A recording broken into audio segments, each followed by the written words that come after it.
Ser Podcast.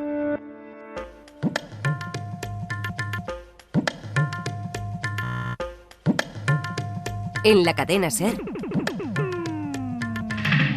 Punto de fuga. Con Javier Bañuelos. ¿Qué tal? ¿Cómo estáis? Bienvenidos a Punto de Fuga.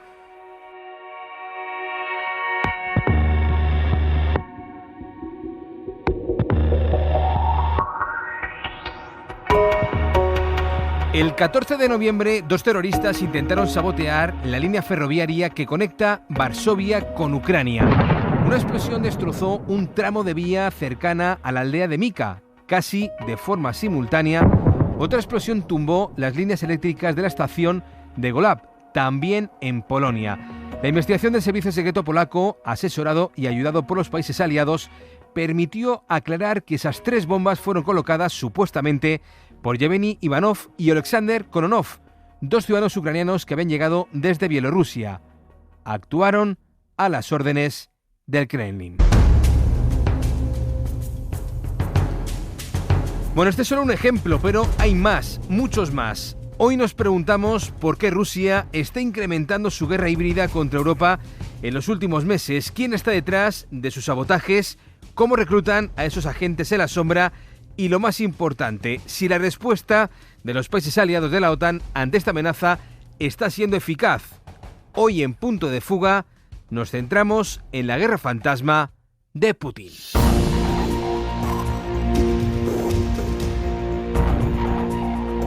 Sin duda algo está ocurriendo en toda Europa. Solo este mes de agosto hemos sido testigos de incidentes contra fábricas de munición europea, contra instalaciones energéticas y también militares.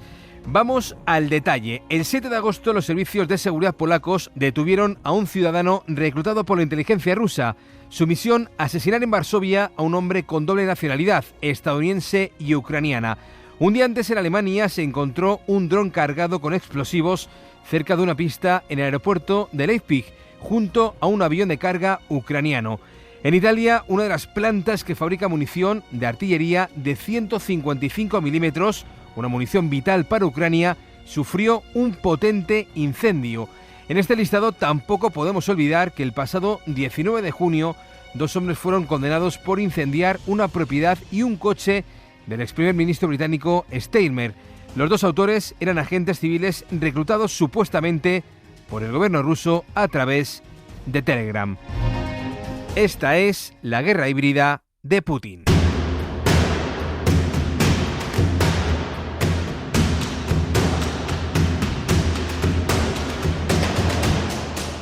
Rusia está incrementando su guerra híbrida, desplegando más injerencias en la sombra, sabotajes, ataques de drones, con incidencias cada vez más numerosas que no suponen una afrenta a la seguridad, pero sí obligan a Europa y a la OTAN a destacar recursos para repelerlos.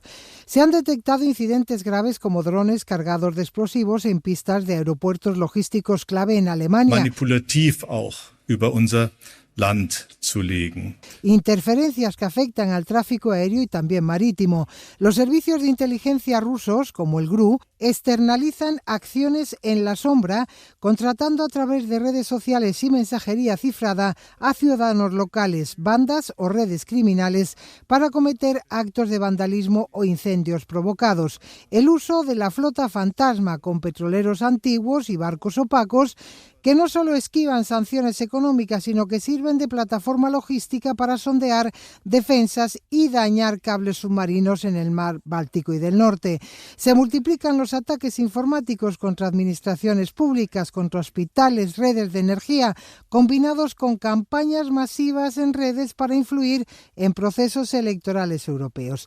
El ministro alemán del Interior, Alexander Dobrindt, ha puesto en marcha un centro tecnológico para usar drones que detecten y rechacen este tipo de ataques. Ganz Europa. Das ist das Kalkül hinter Spionage, Sabotage. Somos objetivo de ataques híbridos a diario, dice. Atacan a Alemania porque somos la pieza central en medio de Europa. quien atenta contra Alemania ataca a toda Europa. En el Reino Unido, embarcaciones rusas merodean cerca de cables submarinos y probablemente instalan dispositivos de vigilancia. En Francia, según cuenta este experto del Instituto Francés de Geopolítica de Guerra, y el año pasado marcó una escalada cualitativa. La campaña rusa se volvió más físicamente asertiva, pasando de operaciones virtuales a sondeos directos en muchos estados de Europa occidental tradicional. Solo la secuencia lo delata. Rusia está librando una guerra híbrida contra Europa. Sabotaje, incendios provocados, ciberataques, complots de asesinato, interferencias de GPS, ataques a la logística y a infraestructuras críticas. Estas no son amenazas teóricas, ya han ocurrido. Nuestra compañera Victoria García nos da el contexto y nosotros entramos ya en el análisis de una amenaza tan grave como real.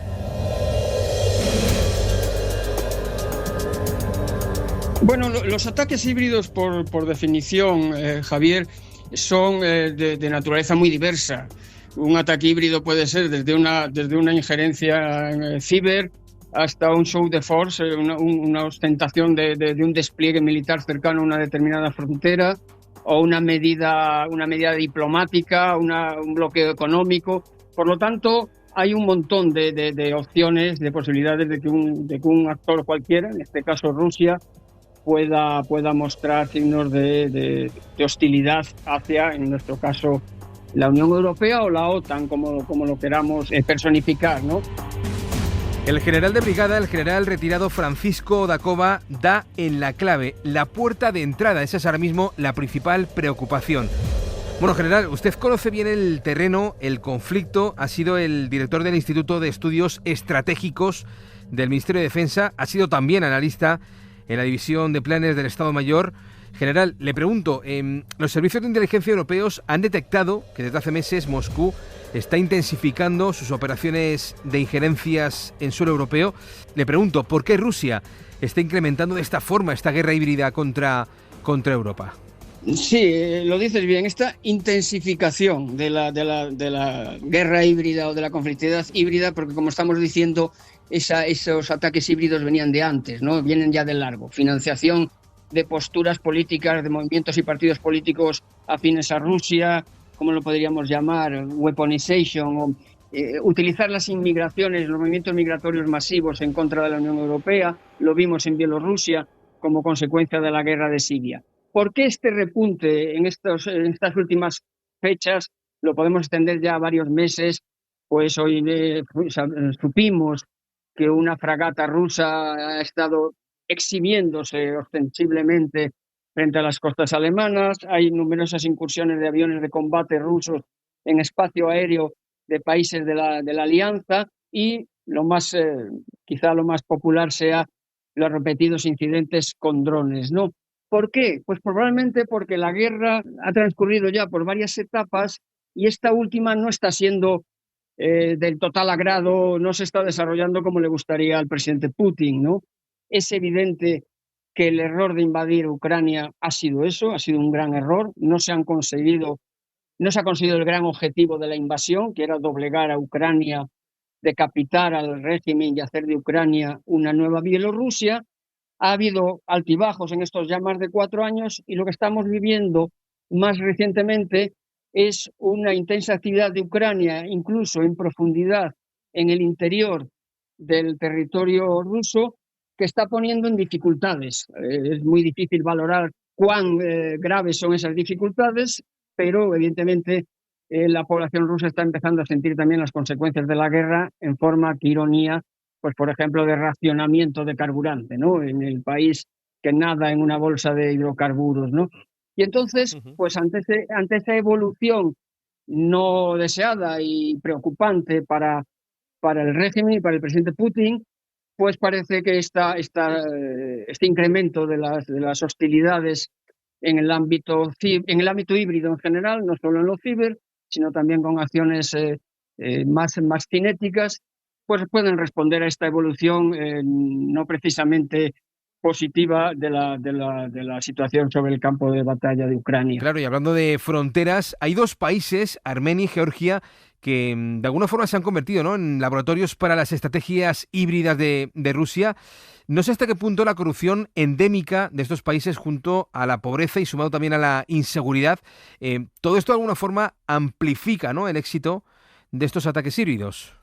Claro, Javier, evidentemente, y eso lo sabe muy bien quien decide actuar en la zona gris, Rusia, porque estamos dedicando este programa a Rusia, pero podríamos extenderlo a otros ejemplos, por ejemplo, también recientes, como el caso de Marruecos, ¿no? Cuando tú conoces las debilidades o los puntos vulnerables de tu adversario, evidentemente juegas en ese campo, ¿no? De hecho, te mencionaba antes de pasada el caso de la promoción de los movimientos migratorios a través de Bielorrusia hacia Ucrania, de personas que huían de la guerra de Siria. Eso, la zona gris se caracteriza, entre otras cosas, por la asimetría entre los contendientes. Unos sistemas autoritarios que se pueden permitir el lujo de no respetar ni la legalidad interior, ni la legalidad internacional, ni los procedimientos generalmente admitidos en el ámbito internacional, se enfrentan a otros actores que somos democracias y que queremos y pretendemos ser respetuosos con los procedimientos legales. Esa asimetría, evidentemente, juega a favor del agresor, ¿no? Y el reto que tenemos es cómo reaccionar sin sobreactuar y sin pasar unos ciertos límites que no quisiéramos transgredir. Y eso lo sabe el agresor, por supuesto. Y en esa zona gris, general, la línea entre la paz y la guerra, desde luego, es muy fina. No sé hasta qué punto esa zona gris puede reducirse drásticamente viendo la escalada de provocación por parte del Kremlin. Claro, ese es el gran riesgo, porque lo que se pretende en la zona gris es tensionar al adversario, en este caso a nosotros, sin sobrepasar el límite que hubiera llevado al escenario de una guerra ya en la más amplia extensión de la palabra, ¿no? Lo que está pretendiendo Rusia, en nuestro caso concreto, es tensionar las costuras internas de la Unión Europea, fomentar la disensión interna, el disenso interno dentro de la Unión Europea, concretamente en relación a la guerra de Ucrania y en relación al papel de Rusia en Europa, y eso procurar hacerlo sin transgredir, como digo, un límite que pudiera desencadenar, porque al fin y al cabo estamos hablando también de la Alianza Atlántica, que pudiera desencadenar la activación del artículo 5. Evidentemente, esto sería el último estadio de la escalada, ¿no? Y ahí se abren un montón de incógnitas que ojalá no tengamos que testar nunca, ¿no? Hasta qué punto ese artículo 5 en las actuales circunstancias y ante el papel de Estados Unidos en relación a la Alianza Atlántica y a la seguridad en Europa, hasta qué punto ese artículo 5 sería aplicable o qué acción adversaria sería necesaria para considerar que se ha rebasado el umbral que llevaría a invocar el artículo 5. Es un mundo de incertidumbre, Javier, que hay que gestionar de manera muy delicada, no solo nosotros, que por supuesto, sino también Rusia. ¿Y qué dice Rusia de esa guerra en la sombra? Pues lo previsible, negar que estén detrás de esos ataques, pero en cambio lo celebran. Conectamos con Moscú, tiene las claves nuestro corresponsal Javier González Cuesta. Rusia nunca reconoce sus sabotajes en Europa, pero al mismo tiempo se enorgullece de ello. De hecho, niega sus asesinatos mientras sus ejecutores son recibidos con honores al regresar a Rusia. Incluso llegan a ser nombrados diputados o exhibidos en televisión, como si todo fuera una broma. Nada más comenzar la invasión de Ucrania, el jefe del Servicio de Inteligencia Exterior inauguró una estatua a los agentes ilegales que actúan en el extranjero. Naryshkin llegó a decir que es una pena que no se conozcan sus identidades por el secretismo de sus operaciones. El Kremlin siempre dice que todas las acusaciones son falsas, pero al mismo tiempo emplea venenos que solo puede producir un Estado, como el polonio radiactivo o el poderoso agente Novichok. Una vez son descubiertos, como con el envenenamiento de los Skripal justo antes del Mundial de Rusia, las autoridades y su propaganda dicen ser víctimas de un complot y sueltan todo tipo de versiones para que la verdad quede tapada y nadie se crea nada. A veces incluso tiran de troleo para desviar la atención de la investigación y convertir así el crimen en un circo.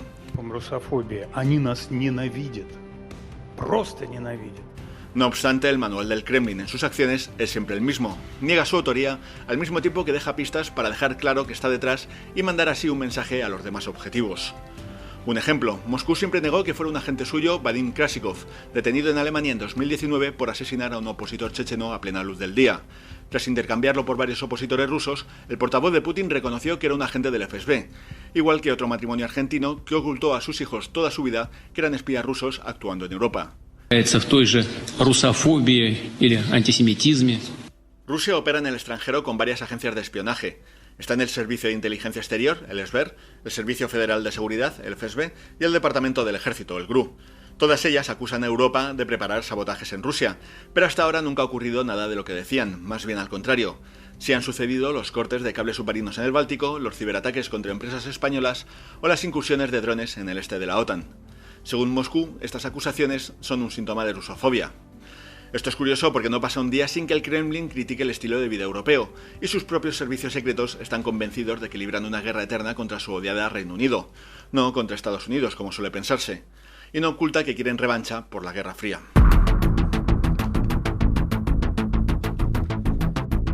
Bueno, para que Rusia pueda desplegar su red de espías por Europa, necesita sabotadores, necesitan sicarios en el terreno.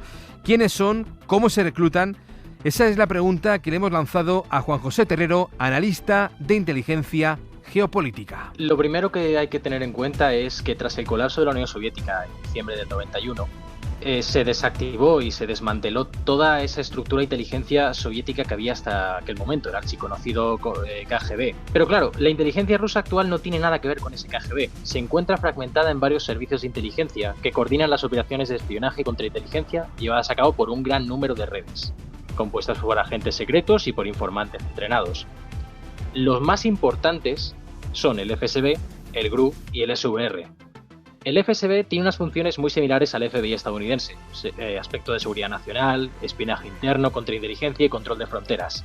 El GRU, por su parte, muy conocido, es la dirección principal del Estado Mayor de las Fuerzas Armadas rusas. ¿Qué quiere decir esto? Es la inteligencia militar de Rusia. Y luego, por otro lado, está el SVR, que es el Servicio de Inteligencia Exterior. Está encargado de recopilar información clasificada de carácter político, económico y militar en el extranjero. Entonces, ¿quién sería en sí la agencia encargada de llevar a cabo todas estas operaciones de injerencia, de sabotaje? Pues suele ser el GRU, quien se ocupa en este mismo momento de todo este tipo de operaciones de intervención, de injerencia, de interferencia a nivel europeo. Juan José, entrando en el detalle, claro, estamos viendo que Rusia está cambiando, ¿no?, su estrategia para reintroducir agentes e informadores que no solo extraen información de suelo europeo. Te pregunto, ¿qué ha provocado ese cambio de estrategia dentro de esta guerra híbrida de Rusia? Ha habido tres factores clave que yo distingo personalmente, que son: el primero, la expulsión de diplomáticos de prácticamente todas las embajadas europeas y, por lo tanto, la salida de un tipo de agentes encubiertos que operaban bajo un falso visado diplomático. El segundo sería el refuerzo de las operaciones de las fuerzas de seguridad europeas, aumentando asimismo el número de detenciones y arrestos de agentes dobles y células durmientes. Casos como el sonado Pablo González o el matrimonio Dulcev, entre otros muchos. Y el tercero sería el intercambio de prisioneros que hubo hace un par de años en el aeropuerto de Ankara, en el cual hubo un canje de prisioneros entre Rusia y estados de Occidente, liderados pues principalmente por Estados Unidos. Y en ese cambio de estrategia por parte del Kremlin, si no me equivoco, bueno, pues está recurriendo ahora a agentes desechables, ¿no?, agentes prescindibles en lugar de los agentes profesionales del servicio secreto ruso. ¿Qué ventaja da esto a Rusia? Estos son pues más baratos, más rápidos y más difíciles de detectar. Son personas que reciben una sola misión, un encargo puntual, una fotografía, un traslado, una vigilancia, un acto de sabotaje concreto o una tarea de desinformación a realizar. Cuando llevan a cabo esta tarea en concreto, cobran, cumplen y, bueno, desaparecen. Son piezas de usar y tirar. Entonces, este tipo de agentes es muy difícil de rastrear por parte de las fuerzas de seguridad europeas. Eso es lo que les hace más imprevisibles. Claro, y nos hacemos otra pregunta, ¿no? ¿Cómo recluta Rusia a estos sabotadores? Es decir, ¿qué perfiles tienen? Bueno, estos agentes suelen ser rusos y europeos que hablan ruso, de habla rusa, algunos de ellos con conocimientos tecnológicos avanzados. ¿Y cómo contactan con ellos? Aquí hay otro factor clave. Estos están siendo reclutados y contactados a través de recursos de inteligencia de redes sociales, o lo que se conoce como SOCMINT. ¿Qué recursos se usan para contactarles? Pues las propias redes sociales. Tenemos canales de Telegram, canales de redes sociales como puede ser Instagram, por ejemplo, e incluso foros de chat de juegos en línea. Y en España también se ha detectado la existencia de estos agentes desechables. ¿Hay algún caso concreto? En marzo de este año, la Policía Nacional española detuvo en el municipio alicantino de Elda a un ciudadano ucraniano de 43 años, que ya tenía una orden europea de detención emitida por Alemania. Ya se le acusaba de espiar por encargo de servicios de inteligencia rusos. Según la Fiscalía alemana, este individuo estaba espiando a un empresario alemán dedicado al envío de drones y tecnología militar a Ucrania. ¿Y qué es lo que hacía? Recopilar información a través de redes sociales y también sobre el terreno, grabaciones de vídeos, seguimientos físicos, etc. Este es el ejemplo perfecto de un agente desechable. Este tipo de agentes son contratados para una tarea en específico, se les pide una serie de pruebas o evidencias para extraer la información y luego se les paga. Claro, y entiendo que los servicios secretos rusos no dejan de innovar, no dejan de buscar nuevas vías de mejorar sus redes dentro de esta guerra híbrida, ¿no? Sí, se ha descubierto hace muy poco en la Universidad Técnica Bauman de Moscú una nueva generación de espías creadas en una facultad secreta. Se está formando en una facultad llamada como el Departamento de Formación Especial a un conjunto de alumnos, aproximadamente 70, en operaciones de injerencia externa. Esta injerencia externa tiene objetivos como la propia CIA, la NSA o la Bundeswehr alemana, entre otros centros de inteligencia europeos. Por eso, dichos servicios de inteligencia europeos están reforzando esa cooperación.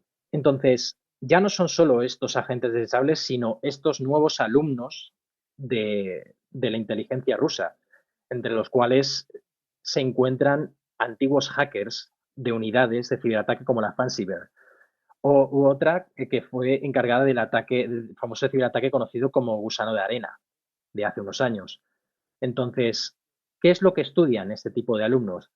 Pues estudian técnicas de crimen organizado, de técnicas de ciberataques, cuestiones que están relacionadas con asuntos internos, escuchas electrónicas, ciberataques, manipulación de información, técnicas de infiltración, etc.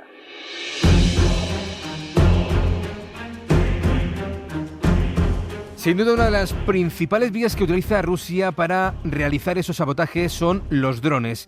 Le hemos pedido ayuda a uno de los principales expertos que colabora con la OTAN en este campo. Es Paddy Jean, investigador de la Iniciativa Global contra el Crimen Organizado, que nos detalla qué papel juegan los drones dentro de esta guerra híbrida.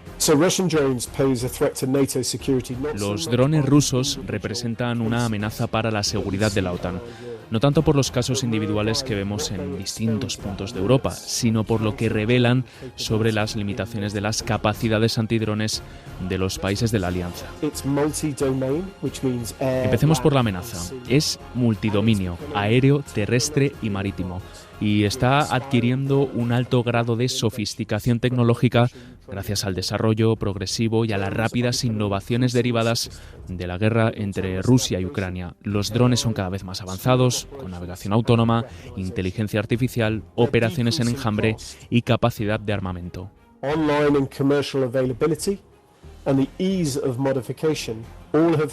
Su abaratamiento, su disponibilidad en Internet y en el mercado comercial, así como la facilidad para modificarlos, han reducido las barreras de entrada para un uso malicioso por parte de delincuentes que actúan al servicio de estados como Rusia y de otros actores.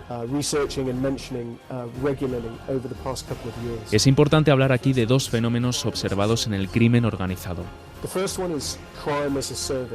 El primero es el crimen como servicio. Estados hostiles contratan a delincuentes para llevar a cabo actividades que antes estaban reservadas a los servicios de inteligencia, es decir, crimen a la carta, algo parecido a convertirlo en una especie de Uber de la delincuencia. El segundo es la geocriminalidad, un concepto más macro según el cual estados como Rusia emplean medios criminales como una palanca de poder nacional para alcanzar objetivos estratégicos. Todas estas amenazas se ven amplificadas por el hecho de que los países de la OTAN no están bien preparados a nivel estatal para llevar a cabo operaciones antidrones. En el peor escenario posible, las tácticas que Rusia está utilizando contra Ucrania podrían dirigirse contra países de la OTAN. Un enjambre de cientos de drones de ala fija, relativamente baratos y de un solo uso, del tipo Shahed o Yeran, equipados con cabezas explosivas y lanzados contra un país que no dispusiera de las sofisticadas capacidades de defensa de Ucrania. Provocaría una devastación considerable.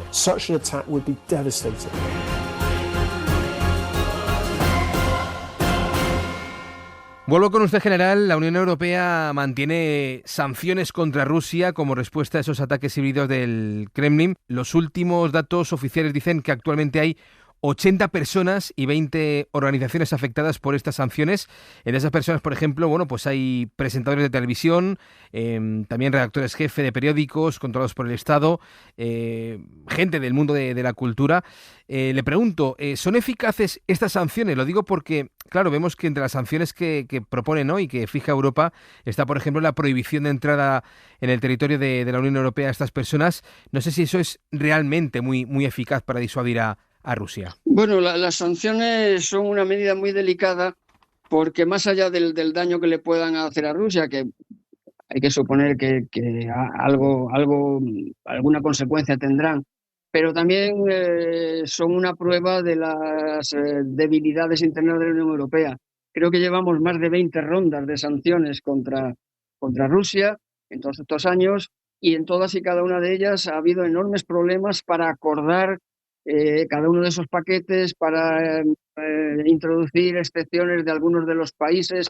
Antes era Hungría, ahora se ha ido Orbán, pero hay otros actores que también son críticos con este tipo de acciones, y al final el problema está en que Estados Unidos y la administración Trump tienen, por alguna razón que sería motivo de todo un programa, Javier, al respecto, tienen una actitud con relación a Rusia y con relación al presidente Putin por parte del presidente Trump que se puede calificar de todo menos de coercitivo. A veces yo creo que son carantoñas que le hace el presidente Trump al presidente Putin, con lo cual efectivamente esas sanciones europeas se diluyen y a veces da la sensación de que nos causan más problemas a nosotros a la hora de intentar aprobarlas y luego implementarlas que a la propia Rusia. Lo que le está haciendo daño realmente a Rusia son los ataques que está haciendo Ucrania sobre determinadas infraestructuras, sobre todo las infraestructuras energéticas en profundidad en territorio ruso. Las sanciones, me temo que había que introducirlas. No digo que sea un error de establecer sanciones, pero tenemos que ser conscientes de que sus resultados no son ni mucho menos contundentes. Y a nivel militar, claro, porque por su experiencia esa materia, ese frente, ese campo lo domina perfectamente bien. Le pregunto si está siendo también eficaz esa respuesta militar que los aliados de la OTAN están dando a estos ataques híbridos. Claro, la respuesta militar evidentemente es muy difícil porque la actuación militar es por definición contundente, o debe ser por definición contundente, y debería ser la última ratio a la hora de reaccionar. Pero hay que hacerlo también en la medida de lo posible. Estamos viendo cómo cazas españoles están derribando, creo que esta misma semana, y por segunda o tercera vez ha habido un incidente con algún dron que ha penetrado en el espacio aéreo de Rumanía, y hemos reaccionado, concretamente 2 aviones del Ejército del Aire y del Espacio Español, ¿no?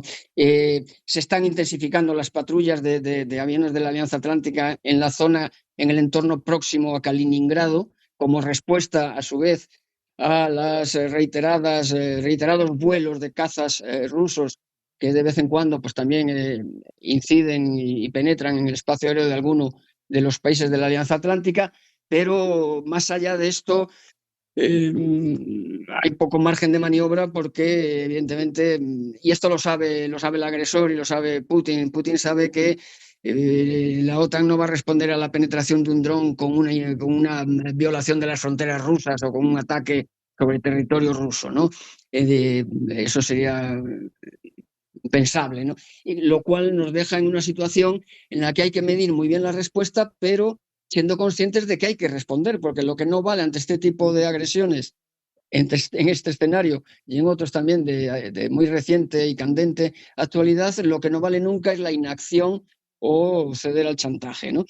Habrá que gestionarlo, habrá que mostrar solidaridad y sobre todo evitar las disensiones públicas que son para Putin serían el resultado más deseado posible, ¿no? Bueno, y como decíamos al arranque del programa, en Alemania están sufriendo de forma muy directa estos sabotajes rusos. El servicio secreto alemán se esmera en prevenir esas amenazas, unas injerencias que tienen un nexo común: desestabilizar y atemorizar a la ciudadanía. Este es el análisis que nos llega desde el Consejo Alemán de Relaciones Exteriores, análisis para Punto de Fuga, del investigador Mario Baumann, que nos pone el ejemplo de Moldavia, un ejemplo de éxito frente a las injerencias de Putin. Moldavia se ha convertido en un caso de éxito en la defensa de la democracia frente a las amenazas híbridas. Tras la invasión a gran escala de Ucrania por parte de Rusia, Moldavia sufrió un rápido aumento de los ataques híbridos. Rusia tiene interés en desestabilizar el país y sabotear su integración europea.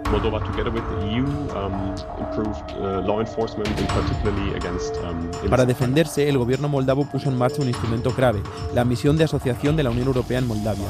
Se diseñó de cara a las elecciones parlamentarias de 2025. Mejoraron la actuación de las fuerzas del orden, especialmente contra los flujos financieros ilícitos vinculados a la influencia híbrida rusa. Y funcionó.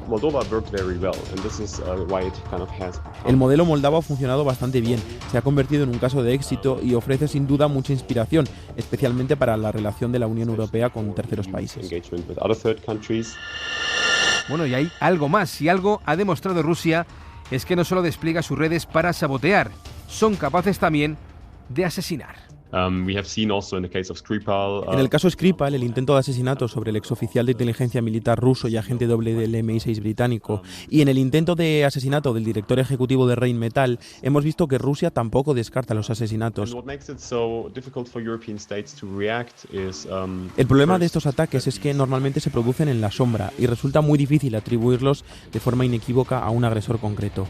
Además, los ataques híbridos son impredecibles, nunca se sabe con certeza qué ocurrirá después ni dónde. Por eso, volviendo a tu pregunta, cualquier vulnerabilidad puede convertirse en una posible puerta de entrada. Puede tratarse de una infraestructura crítica insuficientemente protegida, pero también de la polarización social, que el Kremlin puede utilizar para alimentar una crisis política y aumentar la sensación de inseguridad o miedo en la sociedad.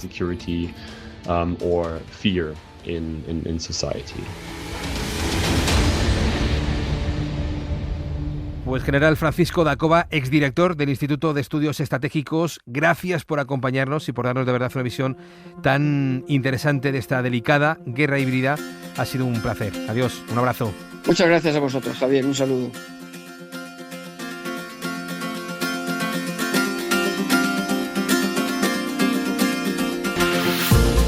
Pues hemos agotado ya nuestro capítulo de esta semana, centrado hoy en esta delicada guerra en la sombra del Kremlin.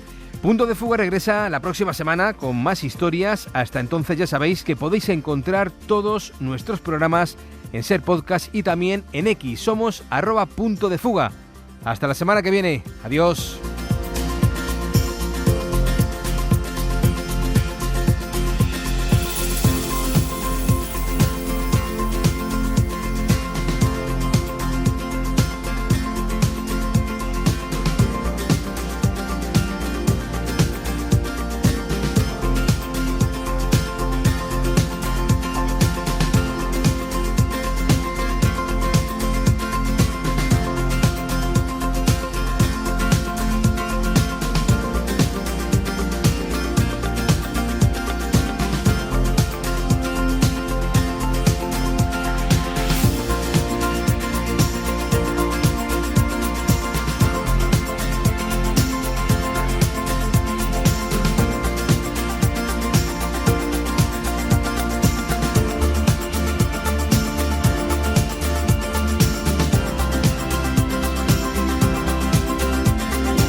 Para no perderte ningún episodio, síguenos en la aplicación o la web de la SER, Podium Podcast o tu plataforma de audio favorita.